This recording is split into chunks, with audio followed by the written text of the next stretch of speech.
హైరన్ అన్న. నేనరా మీ అన్నయ్య హిస్టరీ రఫీసాన్. ఈరోజు మనం 8th క్లాస్ సోషల్ టెక్స్ట్ బుక్లో రెండో పాఠమైన వర్తక వాణిజ్యాలలో మరికొంత మిగిలి ఉన్నది మనకి. దాని గురించి మనం ఈరోజు చెప్పుకుందాం. ఇందులో భాగంగా ఈరోజు మనం రాబర్ట్ క్లైవ్ గురించి, సైన్య సహకార పద్ధతి గురించి, మైసూర్ పులి గురించి, మైసూర్ పులి గురించి మనం చర్చించుకుందాం. According to your 8th class history text book, right? నేనరా నాన్న మీ అన్నయ్య హిస్టరీ రఫీసాన్. ఇప్పుడు మనం బక్సార్ యుద్ధం తర్వాత 1764 బక్సార్ యుద్ధం జరిగింది. 1765లో అలహాబాద్ సంధి జరిగింది. అలహాబాద్ సంధి తర్వాత బెంగాల్, బీహార్, ఒరిస్సాలలో బ్రిటిష్ వాళ్ళు శిస్తు వసూలు అధికారాన్ని పొందారు. దానినే దివానీ అంటారు అని మీకు నేను చెప్పిన. దివానీ వేరు, ఫర్మానా వేరు. ఫర్మానా అంటే హుగ్లీ తీరంలో ఆంగ్లేయులు ఉచితంగా వర్తక వ్యాపారాలు చేసుకునే హక్కుని ఔరంగజేబు ఇవ్వడాన్ని ఫర్మానా అంటారు.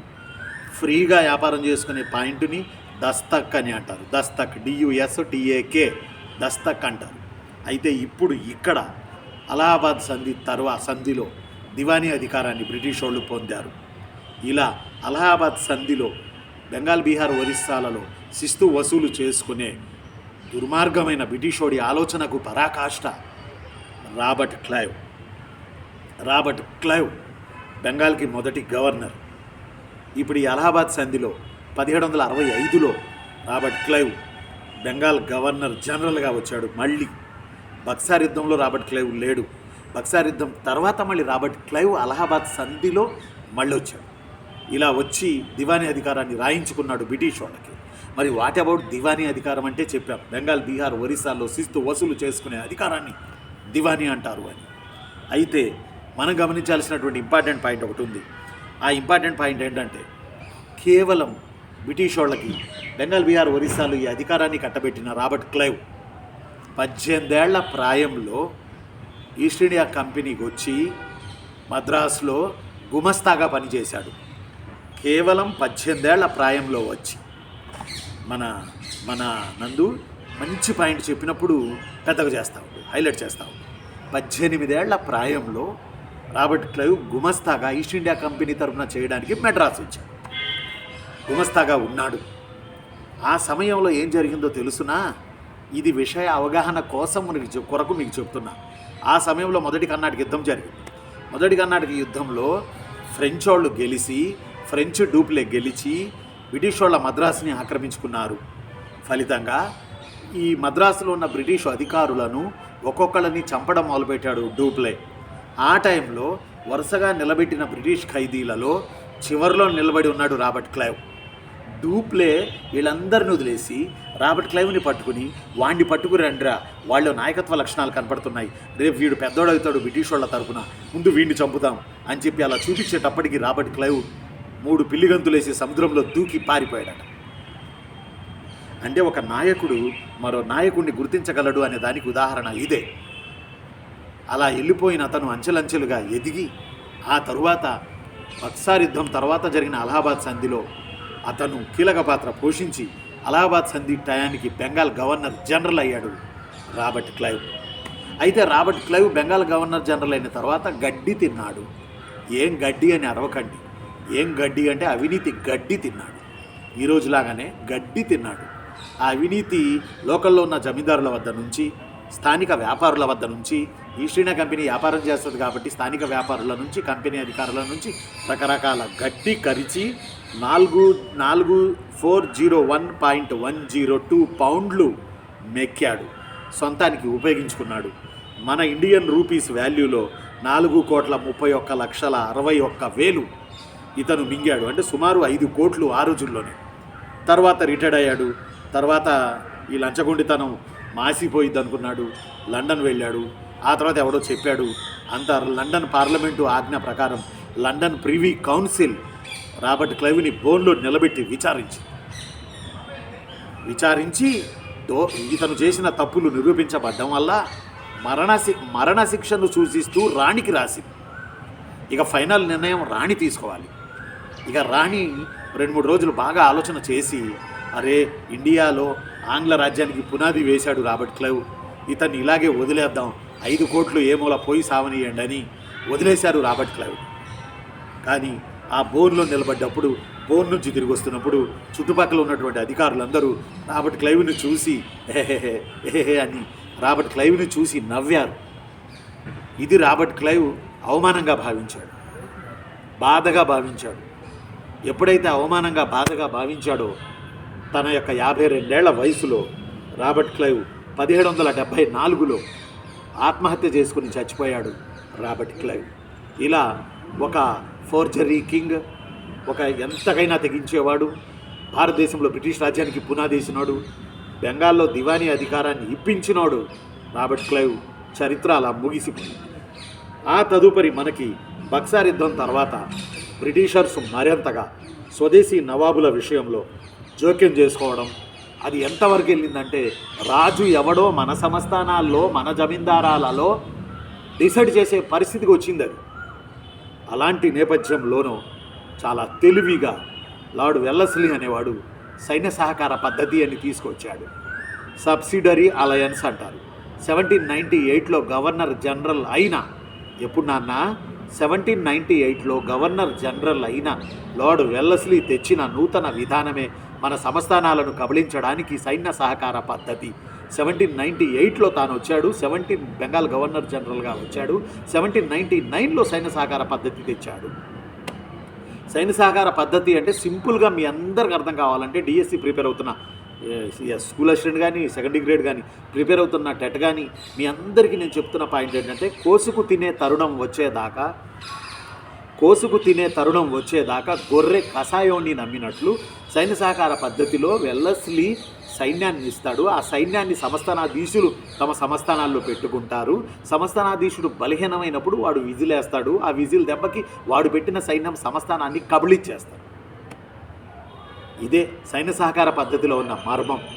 అదేమంటే వాడు బిల్డప్ ఇచ్చేది ఏంటంటే, మీ సంస్థానాల్లో మా సైన్యం ఉంటుంది, మీరు ప్రత్యేకంగా సైన్యం పెట్టుకోవాల్సిన అవసరం లేదు, మా సైన్యానికి మీరు జీతం ఇవ్వండి చాలు, మా సైన్యం కాపలాగా ఒక రెసిడెంట్ వస్తాడు, వాడిని మీరు చూసుకోండి, మీ సంస్థానంలో లా అండ్ ఆర్డర్ కాపాడుకోండి అని. కానీ ఈ సైన్య సహకార పద్ధతి షరతులను కనుక చూస్తే, పేజీ తిప్పి చూస్తే అవాక్ అవ్వాల్సిందే. అలా మైసూరు వాళ్ళు, అయోధ్య వాళ్ళు అవాక్ అయ్యారు. హైదరాబాద్ నిజాం నవాబ్ అయితే సృహ తప్పి పడిపోయాడు. ఏమున్నాయి అందులో? సైన్య సహకార పద్ధతిపై సంతకం పెట్టినోడు విదేశాలతో ఒప్పందాలు చేసుకోవద్దు నందు. రెండోది, విదేశాల నుంచి సైన్యాన్ని తెచ్చుకోవద్దు. మూడోది, ఇతని రక్షణ సార్వభౌమాధికారం బ్రిటిష్ వాళ్ళ దగ్గరికి వెళ్ళిపోద్ది. గోయిందా బ్రిటిష్ వాళ్ళ దగ్గరికి వెళ్ళిపోయింది. మరి ఇలాంటి నేపథ్యం దుర్మార్గమైన నేపథ్యం కదా. ఎందుకంటే ఆ రోజుల్లో మీకు విషయ అవగాహన కోసం చెప్తున్నా, ఫ్రెంచ్ వాళ్ళని మన ఇండియాలో సంస్థానాధిపతులు పిలుస్తున్నారు. హైదర్ అలీ, టిప్పు సుల్తాన్, వీళ్ళందరూ రారమ్మని, మీరు వస్తే మాకు ఇబ్బంది లేదు, మీ సైన్యం మాకు ఇవ్వండి అని. అలా ఫ్రెంచ్ సైన్యాన్ని మనం పెట్టుకుంటే, ఇండియాలో సంస్థానాలన్నింటిలో ఫ్రెంచ్ సైన్యం కనుక ఉంటే, మరి అలాంటి నేపథ్యంలో మరి ఆంగ్ల సైన్యానికి ప్లేసే ఉండదు. ఫ్రెంచ్ సైన్యం సహకారంతో ఆంగ్లేయులోని తరిమేస్తాం మనం. అందువల్ల ఫ్రెంచ్ సైన్యాన్ని మన సంస్థానాల్లో ఉంచకముందే ఆంగ్ల సైన్యాన్ని మన సంస్థానాల్లో నింపడానికి చాలా తెలివిగా వెల్లస్లీ ఈ పద్ధతిని తీసుకొచ్చాడు. ఒక్క మాటరా, దీనిపై సంతకం పెడితే సార్వభౌమాధికారం ఉండదురా, మనిషికి తల ఉండదురా బాసు. ఒక దేశానికి మీ అందరికీ తెలుసు, పాలిటీలో ప్రజలు, ప్రదేశం, ప్రభుత్వం, సార్వభౌమాధికారం ఉండాలి ఒక దేశానికి. సార్వభౌమాధికారం లేకపోతే దేశం అనిపించుకోబడదు. 1947కి ముందు మనకు సార్వభౌమాధికారం లేదు, అన్నీ ఉన్నాయి. కానీ సార్వభౌమాధికారం కూడా కోల్పోతాం. చాలా తెలివైన ఇతగాడు ఈ విధానాన్ని ప్రవేశపెట్టి, అయోధ్య వాళ్ళు తమ సైన్యానికి జీతాలు సకాలంలో ఇవ్వలేదని అయోధ్యలో సగం ప్రాంతం రాసివ్వమని 1801లో అయోధ్యలో సగం ప్రాంతాన్ని వెల్లస్లీ ఆక్రమించేశాడు. ఇక ఈ సైన్య సహకార పద్ధతి వల్ల బాగా ఇబ్బందులు పడింది హైదరాబాద్ నిజాం నవాబు నిజాం అలీ ఖాన్. ఒక లైన్ మెన్షన్ చేశాడు మీ బుక్లో, హైదరాబాద్ నిజాం కూడా చాలా కష్టాలు పడ్డాడు అని. పేజీ చివరిలో లాస్ట్ లైన్, ఏదో పేజీలో, ఆ పేజీలో ఒక పేజీలో చివరిలో లాస్ట్ లైన్, హైదరాబాద్ ఏంది 1798లో వెల్లస్లీ వచ్చిన తర్వాత గవర్నర్ జనరల్గా 1799లో సైన్య సహకార పద్ధతి తీసుకొస్తే దీనిపై మొదటి సంతకం చేసింది హైదరాబాద్ నిజాం నవాబే, నిజాం అలీ ఖానే. ఇతని బండబడ. ఇతను ఎప్పుడైతే సంతకం పెట్టాడో నందు, ఈ సంతకం పెట్టడం వల్ల ఇతనికి ఆంగ్ల సైన్యం వచ్చింది. ఈ సైన్యాన్ని తీసుకుని ఇతను తన శత్రువులైన మహారాష్ట్రుల మీద యుద్ధానికి బయలుదేరాడు. ఇది వెల్లస్లీకి తెలిసింది. నీకు నేను సైన్యాన్ని ఇచ్చింది నీ సంస్థానాలను కాపాడుకోవడానికి కానీ నువ్వు పొరుగు ప్రాంతాలపై యుద్ధానికి వెళ్ళడానికి కాదు, కాబట్టి సైన్యాన్ని వెనక రప్పించుకో అని బెదిరించాడు వెల్లస్లీ. అప్పుడు నిజాం నవాబు సైన్యాన్ని వెనక రప్పించాడు.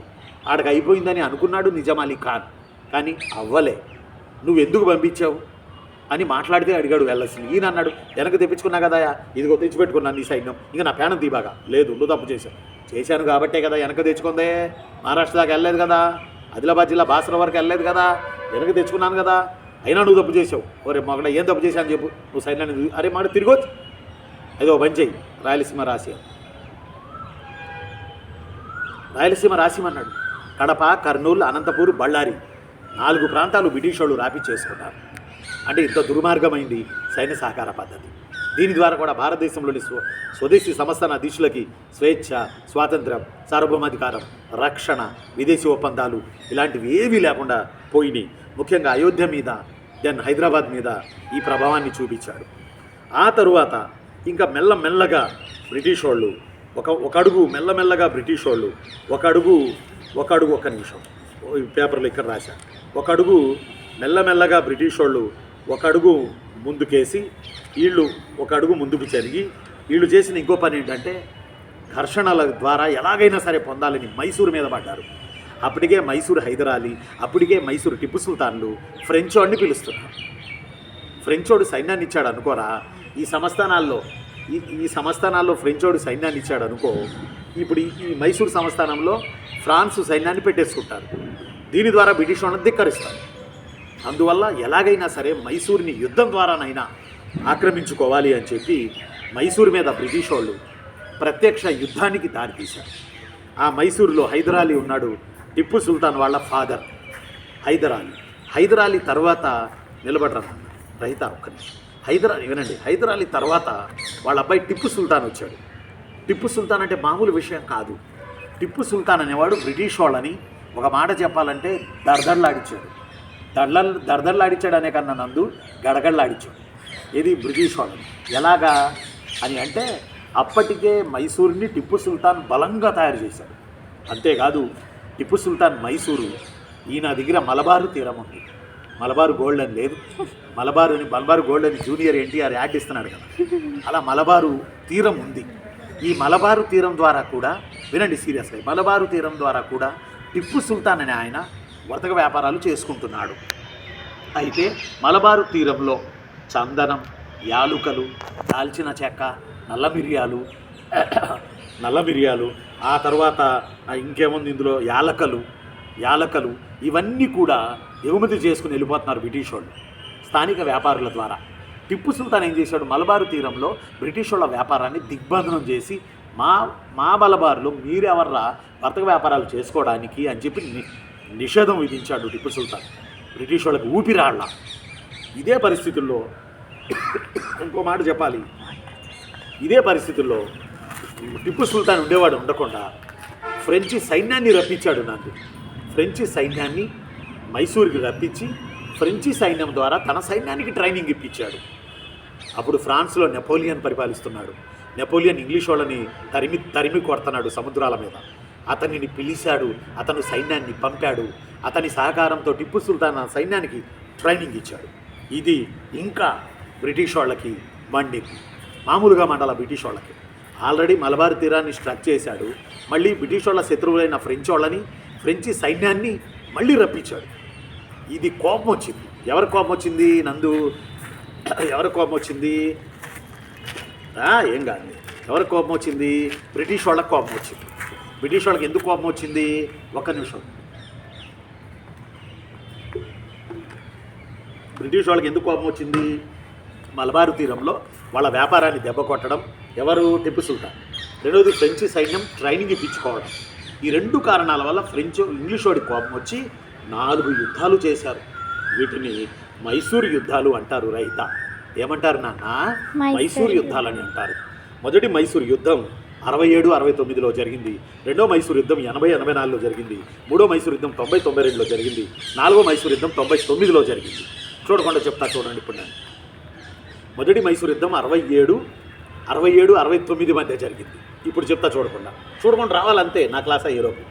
మొదటి మైసూర్ యుద్ధం 1767, 69. రెండో మైసూర్ యుద్ధం 1780, 84. మూడో మైసూర్ యుద్ధం 90, 92. నాలుగో మైసూర్ యుద్ధం 99. మొదటి మైసూర్ యుద్ధం 67, 1767, 69. రెండో మైసూర్ యుద్ధం 1780, 84. మూడో మైసూర్ యుద్ధం 1790, 92. నాలుగో మైసూర్ యుద్ధం 1799. ఇందుట్లో మొదటి రెండు మైసూర్ యుద్ధాల్లో తండ్రి కొడుకులు గెలిచారు. ఎవరా తండ్రి కొడుకులు? హైదరాలీ, టిప్పు సుల్తాన్. మూడో మైసూర్ యుద్ధం వచ్చేటప్పటికి 1790, 92లో వీడున్నాడు, వెల్లస్లీ. సైన్య సహకార పద్ధతి పెట్టున్నాడే వాడున్నాడు. ఎక్కడికి వెళ్తే అక్కడ సైన్య సహకార అంటాడు. మాట్లాడితే వీడున్నాడు. వీడు సవాల్గా తీసుకున్నాడు. ఎలాగైనా మైసూరు వాళ్ళని కబళించాలి, కలిపేసుకోవాలి, టిప్పు సుల్తాన్ని వెయ్యాలి అని. అతని వల్ల కాల. అందువల్ల వెల్లస్లీ నిజాం సహకారం తీసుకున్నాడు, వెల్లస్లీ మహారాష్ట్ర సహకారం తీసుకున్నాడు. వీళ్ళు ముగ్గురు కలిసి టిప్పు సుల్తాన్ని మూడో మైసూర్ యుద్ధంలో ఓడించి పాపం టిప్పు సుల్తాన్ కొడుకుల్ని దుర్మార్గంగా అపహరించుకుని వెళ్ళిపోయారు. సైన్య సహకార పద్ధతిపై సంతకం పెట్టమన్నారు. ఆ నాలుగో మైసూర్ యుద్ధం 1799లో జరిగింది. ఈ యుద్ధంలో టిప్పుని ఓడించేశారు, మైసూర్ని కబళించేశారు. శ్రీరంగపట్నంలో టిప్పుని చంపేశారు టిప్పు సుల్తాన్ బ్రిటిష్ వాళ్ళు నాలుగో మైసూర్ యుద్ధంలో. ఆ తర్వాత మైసూర్ని ఎవరికో ఇచ్చారు, వడయార్ వంశస్థులు. ఒకప్పుడు వాళ్ళు మైసూరు పాలకులేలే, వడయార్ వంశస్థులకు ఇచ్చేశారు మైసూర్ని. ఆ వడయార్ వంశస్థులు ఆటోమేటిక్గా దొరకని అధికారం దొరికింది కాబట్టి సైన్య సహకార పద్ధతిపై సంతకం పెట్టేశారు. అంటే మీరు సారం మీ పాఠం చివర ఇంకా ఉంది. సెకండ్ చాప్టర్ రేపు లెసన్లో కూడా ఉంటుంది. రేపు లెసన్తో సెకండ్ చాప్టర్ పూర్తవుతుంది. 4వ సిరీస్ 4లో. ఈరోజు సిరీస్ 3లో ఉన్నాం. ఇందులో మళ్ళీ చెప్తాను చూడండి, ఒక్క గ్లింప్స్లా చెప్తా. మీ లెసన్ చివర గుర్తుంచుకుందామని ఉంటుంది, ఒకసారి చూడండి. అందులోయే ఎక్కువ వస్తాయి. ఇందులో ఇప్పుడు చూడండి, మైసూరుతో డైరెక్ట్గా బ్రిటిష్ వాళ్ళు ఘర్షణకు దిగారు.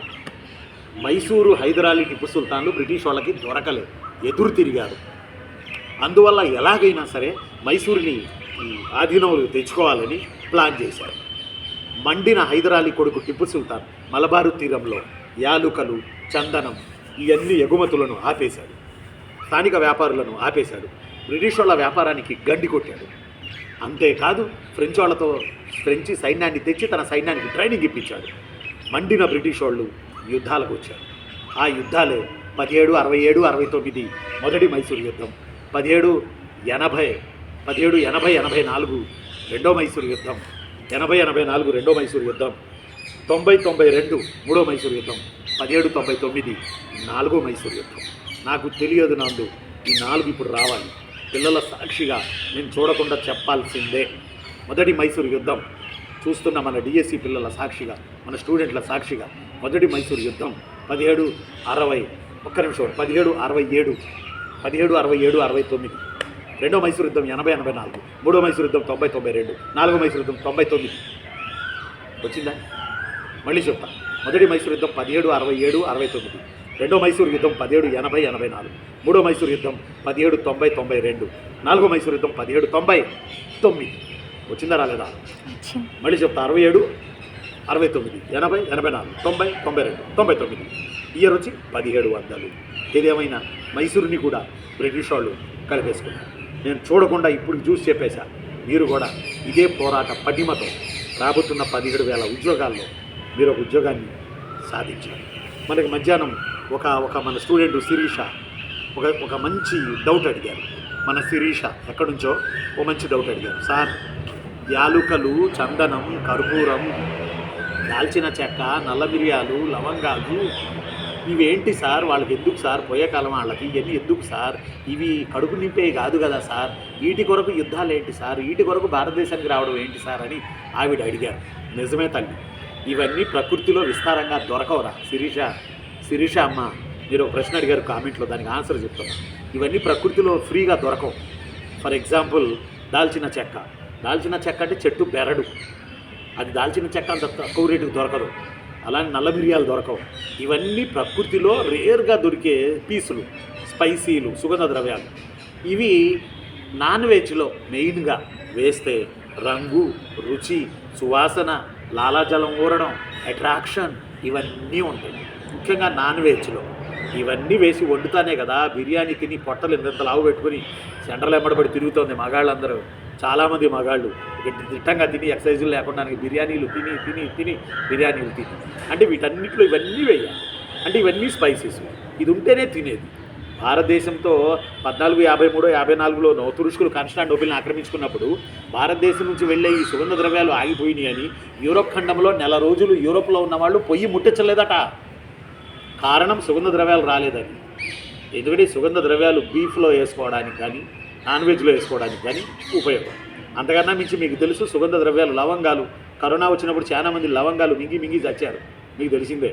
లవంగాలని నల్ల మిరియాలని ఇవన్నీ ఏంటంటే బాడీలో కూడా ఐరన్, కాల్షియము, కరోనా వ్యతిరేక వైరస్లు ఇవన్నీ కూడా నింపుతాయిరా. అందువల్ల మన వంటగదిలో ఉంటాయి ఇవన్నీ కూడా. ఇవన్నీ చాలా రేర్ స్పీసులు దొరకవు, అందువల్ల విపరీతమైన డిమాండ్.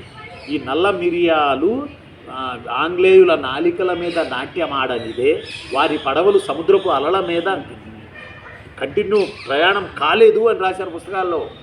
అంత ఇంపార్టెంట్ ఈ నల్ల మిరియాలు, రంగు కొరకు, రుచి కొరకు, ఇట ఏదన్నా కానీ అందుకొరకు జరిగింది. కాబట్టి నేను మీ అన్నయ్య హిస్టరీ రఫీసాన్ని, మా నందు అడుగుతుంది, వాళ్ళు ఎక్కువ నాన్ వెజ్ని తింటారు యూరోప్ కాంటినెంట్లో ఉన్నవాళ్ళు, అందువల్ల ఈ నల్ల మిరియాలు వాళ్ళకి కావాలి. ఇంకో మాట కూడా ఏంటంటే ప్రపంచంలో మొట్టమొదటి మిర్చి నల్ల మిరియాలేరా. తర్వాత పోర్చుగీసులు మోడర్న్ పీరియడ్లో మిర్చి తీసుకొచ్చారు మనకి. ఆ మిర్చే ఎర్ర మిర్చి, ఇది చాలా హాట్ గర్ అని అంటాం కదా, మిర్చి, రేడియో మిర్చి అని. ఈ మిర్చికి ముందు హాట్ ఏంటి? ఈ మిర్చికి ముందు నాలికకి చొరచొరలాడేదేంటి? ఈ నల్ల మిరియాలే. మీ అమ్మ మీకు జలుబు చేసినప్పుడు పాలలో నల్ల మిరియాలే కదా వేసి ఇచ్చేది. అవి వైద్యం కదా, అందువల్లే కదా గొంతులో గరగర పోయేది. మరి ఎంత ఇంపార్టెంట్ నల్ల మిరియాలు. ఇవి కేరళలో, పశ్చిమ కేరళలో ఉన్నటువంటి ఆ యొక్క పర్వతాలలో రేర్గా సహజసిద్ధంగా పండే పంట నల్ల మిరియాలు. దీని కొరకు యుద్ధాలే జరిగినాయి, సముద్రాల మీద నౌకలే పొంగి వచ్చినాయి. అందువల్ల మిగతాది మహారాష్ట్ర యుద్ధాలు ఎలా జరిగినాయో రేపటి క్లాసులో చెప్తాను. మళ్ళీ మరోసారి నేను మీకు చెప్తా ఉన్నా, ఏది మైసూరు యుద్ధాలు 1767, 69, 1780, 84, 1790, 92, 1799. ఇవి గుర్తుపెట్టుకోండి చెల్లెమ్మ. స్లోగా చెప్పినవి 2-3 సార్లు రిపీట్ చేశాను, అందువల్ల జాగ్రత్తగా వినండి. ఈరోజు మనం రాబర్ట్ క్లైవ్ గురించి చెప్పుకున్నాం, శనిసాకార పద్ధతి గురించి చెప్పుకున్నాం, మైసూర్ని ఎలా బ్రిటిష్ వాళ్ళు కబళించారో చెప్పుకున్నాం. అంతే. రేపు మరాఠా మీద ఎలా పడ్డారో ఆ తర్వాతి విషయాలు మనం చెప్పుకుందాం. నేను మీ అన్నయ్య హిస్టరీ రఫీ సార్ సైనికుడు.